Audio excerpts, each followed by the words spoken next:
You must have probably seen those flashy videos which say, learn cybersecurity, there's so much demand, there's so many jobs out there. But the truth is that 95% of the people don't even land their first cybersecurity job. And you want to know why? It's because they keep repeating the same mistakes over and over again, and no one warns them about it. Hi everyone, my name is Meera Tamboli. I work in the UK in cybersecurity, and when I started out, I didn't have any formal mentor or guidance in cybersecurity, which is why I now mentor thousands of people to break into this career. And in today's video, I'm going to discuss the most common mistakes that I have observed freshers making in cybersecurity, which stops them from landing that first job. So let's get straight into it. Mistake number 1. Freshers try to learn everything at once. Most of the beginners feel the need to know everything. They hear about SOC analyst and pen tester and threat hunting and malware analysis, and they feel like they need to be knowing everything and doing everything. They end up watching 10 videos, watch demos, download so many different PDFs, start 3 courses and never really finish them, and they're just lost in the end. And this is one of the biggest mistakes I've seen happening, because you get so overwhelmed trying to learn from 100 places and trying to learn everything together. But that's not possible. It's like you are trying to build a house but starting from its roof. You can't do that, right?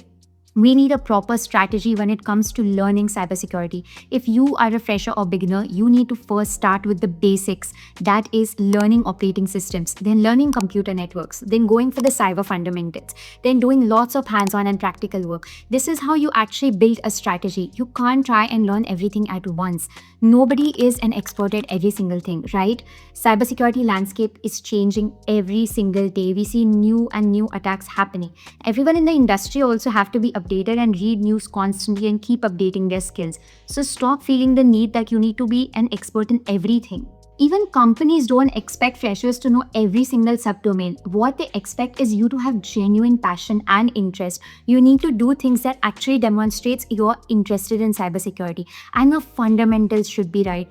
I can't tell you the amount of times where I have taken interviews of freshers, and when we ask them the most basic questions such as what is an IP address, what are the differences between public and private IP addresses, they don't know the answer to it. And that just shows that your fundamentals are so weak. So even if your CV says that you have done 5 courses, 5 certifications, but you can't answer basic questions, that is going to show the recruiter that your basics are not clear.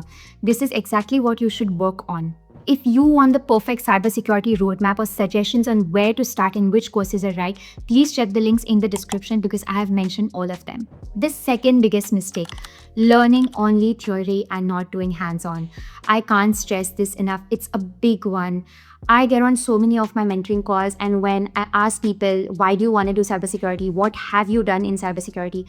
All they are able to say is that they have watched videos, they have learned the theory, they know the definitions of some attacks. But that is not enough. Cybersecurity is not a theoretical subject. It is actually a skill.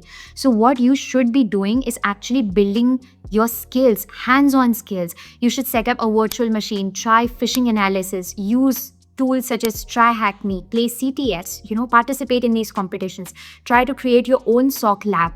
You should download Kali Linux, explore the different tools on Kali Linux. These are the things that will give you actual hands-on practice, not just theoretical subjects. If you go to an interview and they ask you a definition of an attack, you will be able to answer it. But if they actually ask you how to simulate this attack, how are you going to detect this attack, you won't be able to answer that properly because you have never really seen it or done it. So hands-on is so important, and I see lots and lots of freshers and beginners not work on this part.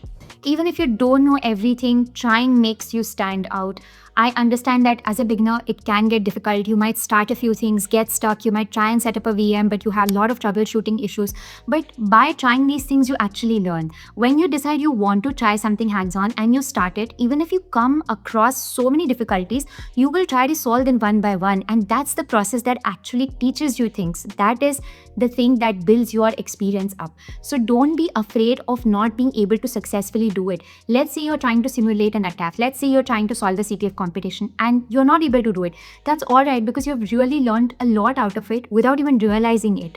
And these are the kind of experiences that help you in the interviews to answer questions, to show confidence. You are already a fresher and a beginner, so you don't have formal work experience. So the thing you can do is actually show the recruiters and show it on your CV that you have done some hands-on experience. Another thing I want to tell you all is you feel stuck because you are doing it alone, right? You watch walkthrough videos, demo videos of pen testing, you try to do it, you feel stuck, you just give up. There's nobody to ask, no structure, no proper format, what to do first, what to do next. And when you are in difficulty, there's nobody to actually mentor you or guide you and help you through the process to actually complete it. That is exactly why I really liked Zero to Mastery's Ethical Hacking Bootcamp. It's not just like a sit and watch kind of bootcamp, but they actually make you set up your own Kali Linux lab. They help you create vulnerable machines, actually attack them, simulate all this, break them, fix it, everything step by step. It's like real pen testing and cybersecurity projects, which are really good on your CV or portfolio. It's even good to actually do these labs, take screenshots, post on LinkedIn, show all of your connections that you do hands-on work and practice, and not just theory. Using Zero to Mastery's courses and workshops, you can build real projects like Port Scanner, web app exploits, backdoors, full exploitation reports. You can do all these things. If you have studied anything about software development or web development, you know that web developers usually create projects which is like a website, and software developers usually create projects which is like a healthcare management system or a banking operating system. And in cybersecurity, you should also be able to show such projects. And these are the things you can do: create your port scanner, set up your own SOC, create exploits and backdoors. And it's difficult to do all this alone, but if you have a community and support, you can do it more easy. Before actually talking about this in the video, I checked out the Discord community on Zero to Mastery's channel, and it is really nice because they all are really active. So many students, mentors, career switchers trying to set up their labs, talk about their issues, their troubleshooting stuff together. It's really nice when you have people doing it with you, because you can go and ask them questions. You can see that others are also in the same boat as you, and that motivates you to study and learn. So if you are done with the theory stuff and you want something more hands-on, do check out Zero to Mastery's workshops, courses, and they have a Discord community. So please check it out. The link of that is in the description below. I am sure you will find it helpful. Now let's get back to the video and talk about the third biggest mistake, and this is the most common one I see. So many people wait for the perfect timing or the perfect resource. A lot of the people just postpone stuff, right? They're like, I will start this once I finish my degree. I will start this when I have summer vacations. I will practice when I have a better laptop. Or, I'm searching for a best course. They download tens and thousands of roadmaps and courses and never complete what they start. They feel like, I don't have a perfect resource. I don't know from where to learn. Please tell me what to study. Let me just tell you, there is no perfect timing in cybersecurity. Like I mentioned previously in this video, the industry is changing every single day, and we need to keep updated with our skills. We can't wait for like a perfect day when I know everything and I'm perfect now. Right? So do what you can, try your best, and don't feel very overwhelmed. Just start applying for jobs, start studying. Don't think that I need to study, I need to wait. I see a lot of people who are like, I'm not going to apply for jobs because I don't know these 10 things, or I haven't done this certification. Once I do that, I will start applying for jobs. And I don't think that should be the strategy, because when you start applying for jobs, there is so much to learn in that process. You will learn how to make your CV, how to change it according to different jobs, how to actually apply, how to give interviews, answer behavioral questions in interviews. These are all things that you can't just sit behind a screen and learn. You will learn this by actually doing. And if you keep thinking, I need to do 10 courses, 2 chapters, 1 certification only, then I will start applying, that's not going to work out, because applying to jobs and actually giving interviews is a skill in itself, and you can't learn or master that until you begin. So please do not wait for that perfect timing or perfect resource. Start with what you have today. Make a strategy that works for you. Create a roadmap. Check out the links I've put in the description. Just start with what works for you. Don't wait for the perfect timing. And if you feel confident that you have learned, just start applying.